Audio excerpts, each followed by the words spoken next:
जय हिंद दोस्तों, बहुत बहुत स्वागत है आप सभी का आज की हमारी रीजनिंग की क्लास में। तो अभी हमारी जो सीरीज चल रही है जिसमें हम देख रहे हैं आरपीएफ कांस्टेबल और एसएससी जीडी के प्रैक्टिस सेट के क्वेश्चन, जिसकी आज हमारी 9वीं क्लास है। इससे पहले 8 क्लासेस हो चुकी है, यदि आपने नहीं देखे हैं तो आप लोग जरूर देख लें। चलिए क्वेश्चन की ओर आते हैं। क्या दिया हमारे पास आज का सबसे पहला क्वेश्चन, यदि 460 विद्यार्थियों में प्रारंभ से क्षमा की रैंक कितनी है, 220 भी है, तो अंतिम छोर से उसकी रैंक क्या होगी। हमें बताना है कि यदि क्या है, टोटल कितने छात्र यहाँ पर 400 कितने 60 विद्यार्थियों में प्रारंभ से हम देख रहे हैं तो क्षमा की जो रैंक दी गई, प्रारंभ से हम देख रहे हैं तो किसकी रैंक, क्षमा की रैंक दी गई है कौन सी, 220 दी गई। हमें क्या बताना है, यदि हम इसको अंतिम छोर से देखें तो इसकी रैंक कौन सी आएगी। अब सबसे पहले देखें तो हम इसको स्टार्टिंग से देख रहे हैं तो इसकी रैंक क्या है, 220, और टोटल कितने हैं, 460 है, 460 विद्यार्थी। तो हम क्या करें, इसमें से माइनस कर दे, 460 में से 220 कितना बचेगा, 0 का 0, 4 में से 2 गया 4, सॉरी 6 में से 2 गया 4, 4 में से 2 गया 2, तो कितने बचे 240। इसका अर्थ क्या हुआ कि क्षमा के नीचे जितने छात्र हैं, क्षमा के बाद जो भी है टोटल कितने हैं, 240, कितने हैं 240। अब हम यहाँ पे देखें क्षमा के बाद के हमें टोटल कितने मिल गए, 240। हमसे पूछा है कि अंतिम छोर से उसकी रैंक क्या होगी। अंतिम छोर से हमें देखना है कि उसकी रैंक क्या होगी, किसकी, क्षमा की। अब क्षमा के नीचे कितने विद्यार्थी हैं, तो 240, तो उसको मिला के एक बढ़ जाएगा, क्या हो जाएगा 241। इसका अर्थ क्या हुआ, हम नीचे से इसको देख रहे हैं तो इसकी रैंक क्या हो जाएगी, क्षमा की 241 नंबर, क्योंकि 240 तो नीचे थे, एक उसको मिला के कितने हो गए 241, तो नीचे से उसकी रैंक कितनी आ गई हमारा 241। ऑप्शन नंबर ए क्या हो जाएगा, आंसर हो जाएगा। चलिए आगे आते हैं हम अगले क्वेश्चन में। हम विलुप्त अक्षर ज्ञात करना है, क्या करना है हमें, विलुप्त अक्षर को ज्ञात करना है। सबसे पहले हम यहाँ पे देखें क्या दिख रहा है, हमारे पास एक सर्कल दिया है, यहाँ हम देखें क्वेश्चन मार्क यहाँ दिया, बस हमें देखना है यहाँ 5 और ये वाले डायग्राम में 4 किस तरह से व्यवस्थित है। सबसे पहले हम ऊपर की संख्या को क्या कर ले, प्लस कर ले, 42 और 22 कितना हो जाएगा, हम यहाँ पे देखें 42 और 22, 2 और 2 4, 4 और 2 कितना 6, और नीचे की संख्या कितनी दी है हमारे पास, 4 दी है। हम यहाँ पे देखें 4 का घन कितना होता है, तो 4 का घन कितना होता है 64, ऊपर वाली संख्या को जोड़ने में कितना आ रहा है, 64 आ रहा है। अब यहाँ पे हम देखें 75 और कितना दिया, 50 दिया, 75 और 50 को हम प्लस करेंगे कितना आएगा 125, और 125 क्या होता है, तो ये होता है 5 का घन, और नीचे क्या दिया हमारे पास 5 दिया। ऐसी ऊपर वाली संख्या यहाँ पर भी हम करेंगे, 380 और 339 को जोड़ेंगे, 0 और 9 कितना हो जाएगा, 9 हो जाएगा, 8 और 4 12 का 2, हासिल का 1, 3 और 3 6 और 1 7, 729। अब 729 किसका घन होता है, भैया आपको पता होना चाहिए 729 किसका घन है, तो 729 होता है 9 का घन, किसका, 9 का घन। तो हमारे पास जो क्वेश्चन मार्क के स्थान पे वो संख्या आएगी वो क्या आएगी, 9 आ जाएगी। कहाँ दिया हमारे पास ऑप्शन में, तो ऑप्शन नंबर बी में हमारे पास दिया गया है। चलिए अब आते हैं हम अगले क्वेश्चन में। क्या दिया है, किसी कोड भाषा में PRO5 को OPQ15 लिखा है, ठीक उसी प्रकार OPO10 को NNQ30 लिखा है, तो उसी प्रकार NZA3 को क्या लिखा जाएगा। चलिए सीधे देखते हैं, यहाँ पर PRO5 दिया, यहाँ हम देखें OPQ और क्या दिया 15। यदि हम यहाँ पे अंक देखें 5 और 15, संख्या कितनी दिख रही, 3 गुना दिख रही। हम यहाँ पे अल्फाबेट्स के नंबर देखें, P का नंबर 16, R का नंबर 18 और O का number 15, O15 P16 Q17। Number हम देखें कितना हो रहा है, पहले तो 1 माइनस 18 और 16, 18 और 16 यहाँ पे संख्या कितनी हो रही है 2 माइनस 15 और 17 यहाँ पे संख्या कितनी हो रही है 2, क्या हो रही है प्लस हो रही। हम यहाँ पर देखें एक और हमारे पास उसी प्रकार का शब्द दिया है OPO10, फिर क्या दिया है NNQ और क्या दिया है 13। हम यहाँ पे अंक देखें 30 और 30 सॉरी 10 और कितना दिया है 30 दिया है, कितना दिख रहा है यहाँ पर संख्या 3 गुना, यहाँ पर भी कितना था 3 गुना, और यहाँ पर भी संख्या कितनी हुई है 3 गुना। अब अल्फाबेट्स के हम यहाँ पे नंबर लिखे तो O का नंबर 15, P का 16, O का नंबर 15, N14 Q का नंबर 17, कितना है यहाँ पर 15 और 14, यहाँ पर 1 माइनस 16 और 14, यहाँ पर कितना हुआ है 2 माइनस हुआ है, 15 और 17 यहाँ पर संख्या कितनी हुई 2 प्लस हुई है। जिस आधार पर यहाँ हुआ था -1 -2 +2, -1 -2 और क्या हुआ +2, और लास्ट वाली संख्या में क्या हुआ है अंक दिए गए थे 3 गुना थे। हमें किसका निकालना है, हम सेम टू सेम वही करेंगे। क्या दिया NZA और 3, पहले अंक में क्या करेंगे 3 गुना, 3 तरह का कितना हो जाएगा 9 हो जाएगा, मतलब लास्ट में कितना आने वाला है 9। अब देखिए तो ऑप्शन नंबर बी और ऑप्शन नंबर सी कैंसिल हो जाएगा, क्योंकि ए और किस में दिया है डी में बस दिया है। अब देखें हम NZ और N का नंबर 14, Z का नंबर 26, A का नंबर 1, तो पहले क्या करेंगे -1 कितना होगा 14 में से 1 माइनस करने में 13 होता है M का नंबर, 26 में से क्या करेंगे 2 माइनस कितना होगा 24, वो किसका होता है तो X का नंबर, फिर क्या करना है 2 प्लस करना है 1 और 2 कितना हो जाएगा 3 होता है X का नंबर। तो क्या आएगा हमारा आंसर यहाँ पर MXC9, कहाँ दिया हमारे पास, तो ऑप्शन नंबर ए में हमारा आंसर दिया गया। तो जिस प्रकार से क्वेश्चन होगा उसी प्रकार से क्या आएगा, हमारा आंसर आ जाएगा। चलिए आगे बढ़ते हैं। तो अगले क्वेश्चन में हम निम्नलिखित श्रृंखला श्रेणी में प्रश्न चिन्ह के स्थान पर कौन सी संख्या आएगी। अब देखिए 3, 6, 18, 90, 630 संख्या बहुत ज्यादा दिख रही है हमारे पास, क्या होता होगा यहाँ मल्टीप्लाई। यहाँ हम देखिए 3 का हम 2 गुना करें, 3 दूनी 6, 6 और 18, 6 का 3 गुना करें, 6 तिया 18, फिर 18 का 5 गुना कितना होता है, 18 पंचे 90।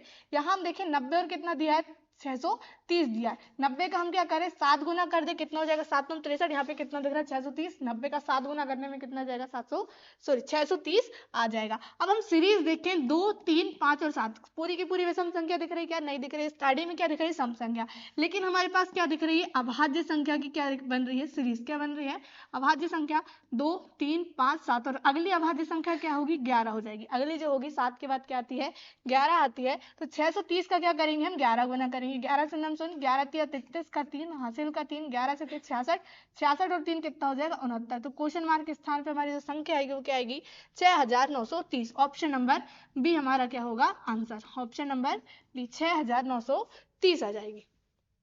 चलिए आगे बढ़ते हैं अगले क्वेश्चन में। निम्नलिखित वर्गों में से सबसे उपयुक्त वेन आरेख का चयन कीजिए। अब वेन आरेख से क्वेश्चन हमारे पास, और वेन आरेख के क्वेश्चन आपसे बनना चाहिए। क्या दिए हमारे पास शब्द, यूनानी, स्पेनिश और बंगाली। अब हमें इसके आधार पर क्या बनाना, वेन डायग्राम बनाना है। अब यहाँ पे देखें यूनानी, तो यूनानी तो हमने एक सर्कल ऐसे बना लिए। अब क्या है ये यूनानी, और उसके बाद क्या दिया स्पेनिश। यूनानी क्या है, एक लैंग्वेज है, क्या है ये, यूनान में बोली जाने वाली लैंग्वेज है। स्पेनिश ये कहाँ बोली जाती है, स्पेन में। ये दोनों लैंग्वेज क्या है, अलग अलग, तो इसका सर्कल क्या हो जाएगा, अलग बन जाएगा। बंगाली, तो ये क्या है, बंगाली भी लैंग्वेज है। तीनों लैंग्वेज क्या है, अलग अलग। हमारा आंसर यहाँ पर किस तरह से बनेगा, तीनों जो बनेंगे अलग अलग तरीके से बन जाएंगे। तो इस तरह से क्या बनेगा हमारा वेन डायग्राम। अब हमारे पास देखिए चारों ऑप्शन में कहाँ दिया है, तो ऑप्शन सी में दिख रहा है हमारे पास, यूनानी, स्पेनिश और बंगाली, ये क्या है, तीनों लैंग्वेज है। चलिए आगे आते हैं। अब नीचे दिए गए विकल्पों में से संबंधित संख्या को चुनिए। अब क्या दिया हमारे पास 25, 18, 37 और यहाँ पे क्या दिया है, क्या दिया क्वेश्चन मार्क। अब हम यहाँ पे संख्या देखें 25 और कितना 18, संख्या कितनी कम हो रही है हमारे पास, 25 में से हम 7 कम कर दे कितना आ जाएगा, 18 आ जाएगा। यहाँ पर भी वही करें, 37 में से 7 कम कर दे कितना होगा, 37 में से 7 कम करने पे तो कितना होगा 30। लेकिन ऑप्शन में हमारे पास कहीं दिख रहा है क्या, नहीं दिख रहा है। और इसको हम किस तरह से कर सकते हैं, यदि हम यहाँ पे देखें 25 में हम कितना माइनस हो रहा है यहाँ पे 7, यदि हम 25 की दोनों संख्याओं को जोड़ दे, 5 और 2 कितना हो गया 7, और कितना माइनस कर रहे हैं हम, 7 माइनस कर रहे हैं, तो कितना हो रहा है 18। किस आधार पर, तो 5 और 2 को जोड़ने पे कितना हो रहा है 7, और 25 में से 7 माइनस करने में कितना हो रहा है 18। यहाँ पर भी वही करके देखिए, 7 और 3 कितना होगा 10, और 37 में से हम 10 माइनस करेंगे कितना आएगा 27। तो हमारे पास ऑप्शन में दिया है 27, ऑप्शन नंबर सी में। तो क्या हो जाएगा ये हमारा आंसर। तो जिस प्रकार से हमारा पहला और दूसरा होगा, जैसे 5 और 2 कितना होता 7, 25 में से 7 घटाए थे तब कितना आया था 18। इसी प्रकार से हमने आगे भी किए, 7 और 3 कितना हो गया 10, 37 में से 10 घटा दिए कितना आ गया 27। हमारा आंसर यहाँ पर निकल कर आ गया। चलिए आगे बढ़ते हैं। एक्स वाई का पिता है लेकिन जेड का पुत्र है। सीधे किससे क्वेश्चन हमारा, रक्त संबंध से। चलिए एक एक स्टेप करते चलते हैं। एक्स क्या है, वाई का पिता। एक्स क्या बोला है कि क्या है वो, वाई का पिता है। किसका पिता है, तो वाई का क्या है ये पिता, कौन, एक्स। चलिए आगे बढ़ते हैं। अब क्या दिया हमारे पास, लेकिन जेड का क्या है पुत्र। अब किसकी बात कर रहा है वो, एक्स की बात कर रहा है, क्या है वो जेड का पुत्र है। किसका है ये, जेड का क्या है पुत्र, कौन है एक्स, और एक्स का पुत्र क्या हो गया, सॉरी वाई का पिता कौन है, एक्स। अभी डिसाइड नहीं है कि वाई लड़का है या लड़की। चलिए आगे बढ़ते हैं। आगे क्वेश्चन हमारे पास क्या दिया, डब्लू जो है एक्स की पुत्री। अब एक्स की पुत्री दे दिया है क्या, एक्स, सॉरी एक्स की पुत्री क्या दिया है, पुत्री डब्लू, क्या दिया एक्स की पुत्री डब्लू। चलिए आगे बोला है, तो जेड का डब्लू से क्या संबंध है। क्या पूछा है, जेड का डब्लू से क्या संबंध है। डब्लू से देखना है किसका संबंध, जेड का संबंध। यहाँ हम देखें डब्लू, डब्लू का पिता कौन है, एक्स, क्योंकि एक्स की पुत्री कौन है डब्लू, तो इसका कौन हुआ एक्स, डब्लू का पिता कौन हुआ, इसका ये पिता, और पिता का ये क्या है, जेड पिता है, पिता का पिता। अब डब्लू को क्या लगेगा, तो पिता का पिता क्या लगेगा, दादा। तुम्हारा आंसर यहाँ पर क्या आएगा, डब्लू से क्या संबंध है जेड का, तो दादा। हमारे पास ऑप्शन में कहाँ दिया है, ऑप्शन नंबर डी, आंसर क्या हो जाएगा, ग्रैंड फादर। चलिए आगे बढ़ते हैं। अगले क्वेश्चन में हम नीचे देगा विकल्पों में से संबंधित अक्षर को चुनिए। अब हमारे पास क्या दिया, तो सीधे अल्फाबेट्स के हम क्या लिखेंगे, यहाँ पर नंबर लिखेंगे। बी का नंबर 2, आई का नंबर 9, जे 10 और जे 10। अब किस आधार पर लिखा है यहाँ पर भी, वो भी देख लेते हैं। डी 4, के 11, एल 12, के 11। 2 और 4 यहाँ पर संख्या कितनी प्लस हो रही, 2 प्लस, 9 और 11 संख्या 2 प्लस, 10 और 12 यहाँ पर भी 2 प्लस, 10 और 11 यहाँ पर संख्या क्या हुई है, 1 प्लस हुई। तो इसी आधार पर हम किसका निकालेंगे, जो किल शब्द हमारे पास दिया उसका भी अब निकालेंगे। के का नंबर 11 11, आई का नंबर 9, एल का नंबर 12 और एल का नंबर यहाँ पर कितना आ जाएगा 12। पहले क्या करना है, स्टार्टिंग में 2 प्लस करना है और लास्ट में क्या करना है 1 प्लस करना है। चलिए 11 और 2 कितना हो जाएगा 13 हो जाएगा, 11 और 2 13, 9 और 2 11, 12 और 2 14, 12 और 1 कितना हो जाएगा 13। अब अल्फाबेट देखें, 13 किसका नंबर, एम का, 11 होता है के का नंबर, 14 होता है एन का नंबर, 13 एम का नंबर। तो ये क्या आएगा हमारा आंसर, कहाँ दिख रहा है हमारे पास चारों ऑप्शन में हम देखें एम के एन एम, तो ऑप्शन नंबर ए में ही हमारा आंसर दिख गया। कहाँ पर, ऑप्शन नंबर ए क्या आ जाएगा, आंसर आ जाएगा। चलिए आगे देखें, अगला क्वेश्चन हमारे पास क्या दिया है, कथन दिया है। अब हमारे पास ये क्या दिया है, कथन, तो ये क्या हम यहाँ पे जो दिए गए हैं ग्रेटर देन और लेस देन के चिन्ह, इसको क्या मान लेंगे, हम गेट मान लेंगे। क्या मान लेंगे, यहाँ पर गेट मान लेंगे। जैसे हम यहाँ पे देखें ये क्या दिख रहा है हमारे पास, ये जो खुला हुआ मुंह दिख रहा है इसको हम क्या कहेंगे, ये क्या है, गेट खुला हुआ। यहाँ पर क्या है, ये गेट बंद है। तो हमारे पास जो निष्कर्ष दिया सीधे हम उससे समझते हैं। क्या दिया, पहला निष्कर्ष हमें पी से कहाँ पहुंचना है, एस में पहुंचना। कहाँ से, ये पी के सामने क्या है, गेट खुला हुआ, इसका मतलब क्या हुआ, पी से हमें कहाँ जाना है, एस में। अब सीधे हमारे पास जो कथन दिया उसमें हम देखें पी से हम क्यू में जा सकते हैं क्या, नहीं जा सकते, क्योंकि गेट हमारे पास यहाँ पे क्या है, बंद हो गया। तो पहला निष्कर्ष यहीं पर क्या हो गया, गलत, क्योंकि हम यहाँ पे देखें और कहीं पी नहीं दिख रहा, सीधे क्या हो गया, गलत। आगे हम देखें क्या जाना है हमें, एन से कहाँ जाना है, एन से कहाँ पहुंचना है, आर में। एन के सामने क्या है, मुंह जो है गेट का खुला हुआ है, हमें कहाँ पहुंचना है, एन से आर में। अब यहाँ पे हम देखें एन यहाँ पर दिख रहा है हमारे पास, यहाँ पर एन से हम एम में नहीं जा सकते, मतलब आगे भी हम नहीं जा पाएंगे। तो हमारा जो सेकंड निष्कर्ष दिया वो भी क्या हो जाएगा, गलत। हमारा आंसर यहाँ पर क्या आएगा, दोनों निष्कर्ष सत्य नहीं है। क्या आ जाएगा, दोनों निष्कर्ष सत्य नहीं है। सीधे क्वेश्चन में क्या मानना है, ग्रेटर देन और लेस देन के चिन्ह को गेट मानना है। क्या मानना है, गेट मानना है। ये गेट बंद है और ये क्या है, गेट खुला हुआ है। सीधे निष्कर्ष में देखना, ध्यान देना कहाँ पर सही हो रहा है, कहाँ गलत। चलिए यदि ए बराबर क्या है, ये मल्टीप्लाई का साइन है। क्या है, ए बराबर मल्टीप्लाई, बी बराबर डिवाइड है, सी बराबर माइनस, डी बराबर प्लस है, तो समीकरण का मान क्या होगा। चलिए देख लेते हैं। 55, ए का मान क्या दिया है यहाँ पर, ए का मतलब क्या दिया है, इक्वल टू मल्टीप्लाई है, फिर 5, बी डिवाइड दिया है, फिर 5, सी का मतलब माइनस 5, डी का अर्थ क्या दिया है, प्लस और कितना 3। अब इसको सॉल्व करते हैं। यहाँ पे सबसे पहले क्या करेंगे, डिवाइड, उसके बाद मल्टीप्लाई। हमेशा क्या करेंगे, बोर्ड मास का प्रयोग करेंगे। क्या करेंगे, बोर्ड मास का प्रयोग। बी का मतलब ब्रैकेट, ओ का मतलब of, D divide, M multiply, A addition और एस सब्सट्रैक्शन। चलिए अब सबसे पहले क्या करेंगे, डिवाइड, तो 5 बन जा 5, 5 बन जा 55 का मल्टीप्लाई 1 बार करेंगे कितना आएगा 55, माइनस 5 प्लस 3, माइनस करेंगे कितना बचेगा 50 प्लस 3, तो कितना हो जाएगा 50 प्लस 3 53 हो जाएगा। हमारा आंसर क्या आ जाएगा 53, ऑप्शन नंबर ए हो जाएगा। तो क्वेश्चन के अनुसार क्या करना है, हमें ए बी सी डी के स्थान पर चिन्हों के अर्थ को रखना। क्या दिया है, जो चिन्ह दिए गए हैं उनको हमें रखना है और समीकरण को सॉल्व करना है। चलिए आगे बढ़ते हैं। नीचे दिए गए विकल्पों में से असंगत संख्या का चयन करना है। क्या करना है, असंगत संख्या।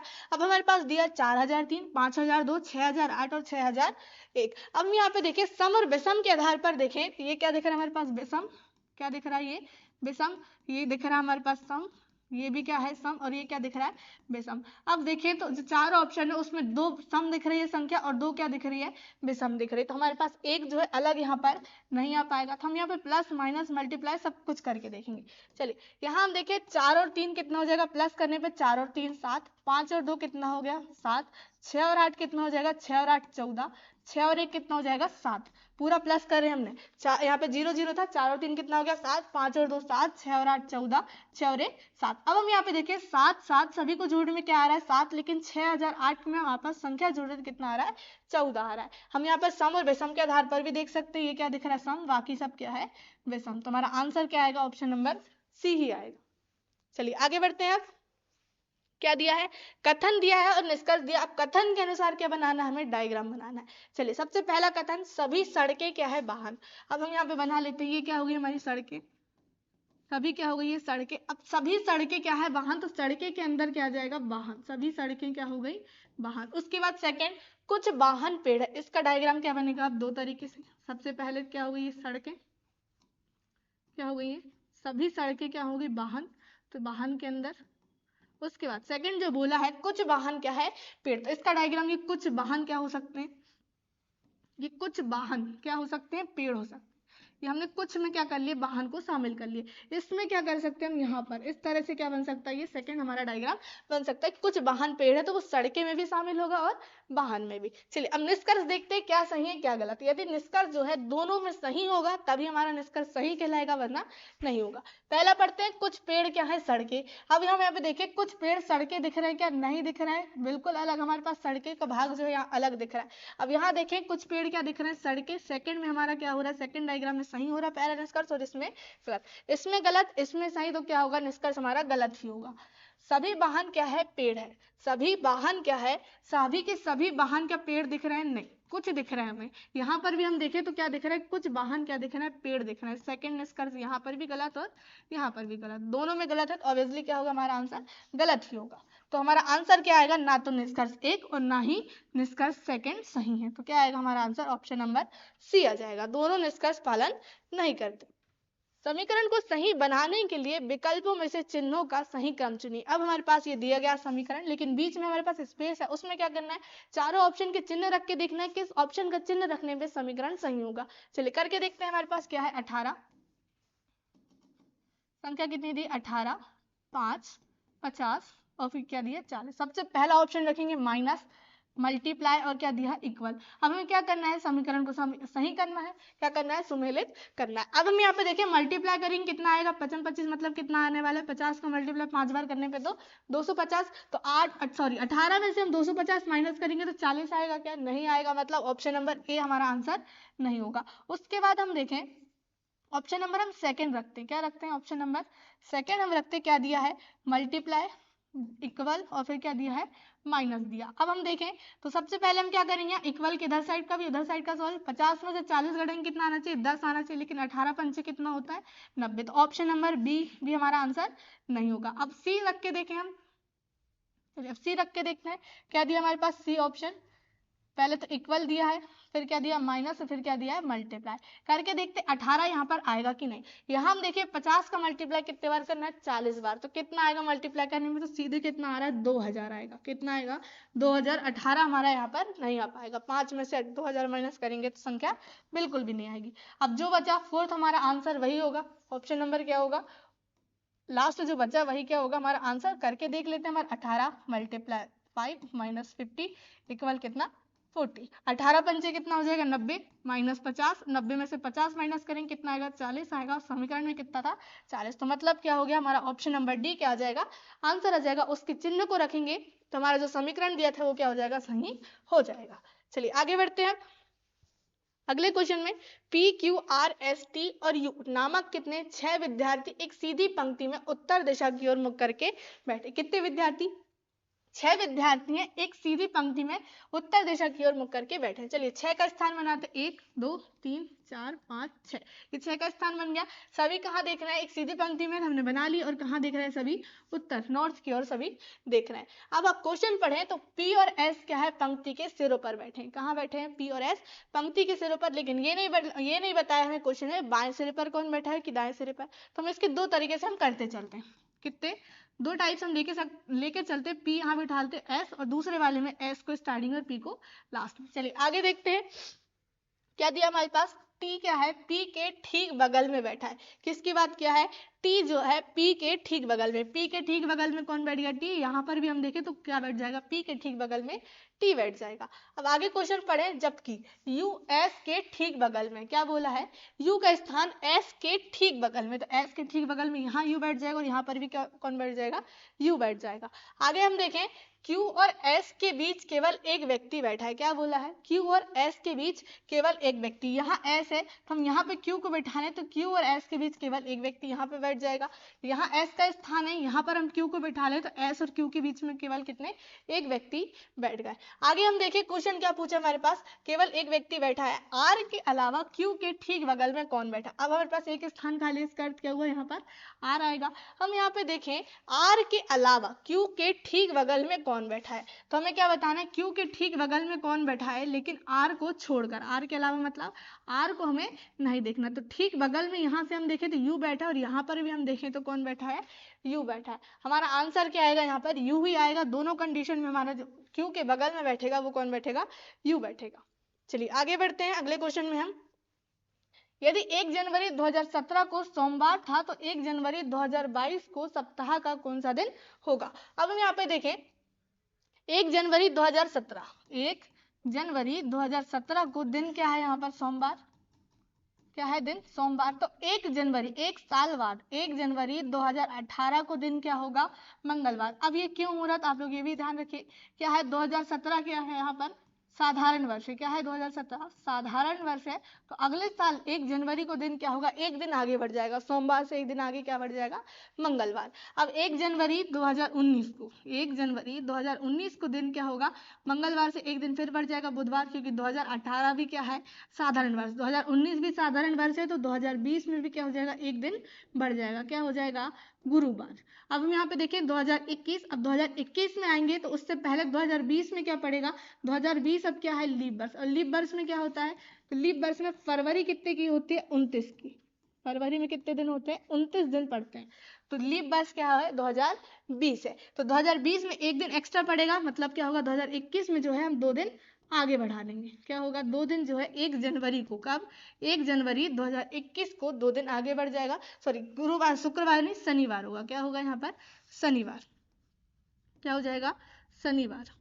2 दिन क्या होगा लीप वर्ष में 2 दिन सीधे आगे बढ़ जाएगा। 1 जनवरी 2020 को क्या है गुरुवार है, तो 1 जनवरी 2021 को क्या होगा दिन शनिवार होगा। हमसे पूछा क्या है 1 जनवरी 2022, तो हम यहाँ पे देखें 1 जनवरी 2022, और लीप वर्ष क्या पड़ता है 4 साल में एक बार, 4 साल में एक बार क्या होता है लीप वर्ष पड़ता है। तो 2022 एक दिन बढ़ जाएगा, क्या आ जाएगा हमारा आंसर शनिवार से एक दिन बढ़ गया, क्या आ जाएगा रविवार। हमारा आंसर कहाँ दिया है ऑप्शन नंबर बी, क्या आ जाएगा रविवार। 1 जनवरी 2022 को क्या पड़ेगा दिन रविवार पड़ेगा। तो ये थे आज के हमारे प्रैक्टिस सेट के क्वेश्चन जो हमने यहाँ पर देखे। यदि आपने पिछली क्लासेस नहीं देखे तो आप लोग जरूर देख लें, जिससे आपकी प्रैक्टिस जो है आपकी तैयारी शानदार तरीके से हो जाएगी। यदि चैनल में न्यू है तो चैनल को सब्सक्राइब भी कर लीजिए, फेसबुक में देख रहे हैं तो फॉलो भी कर लीजिए।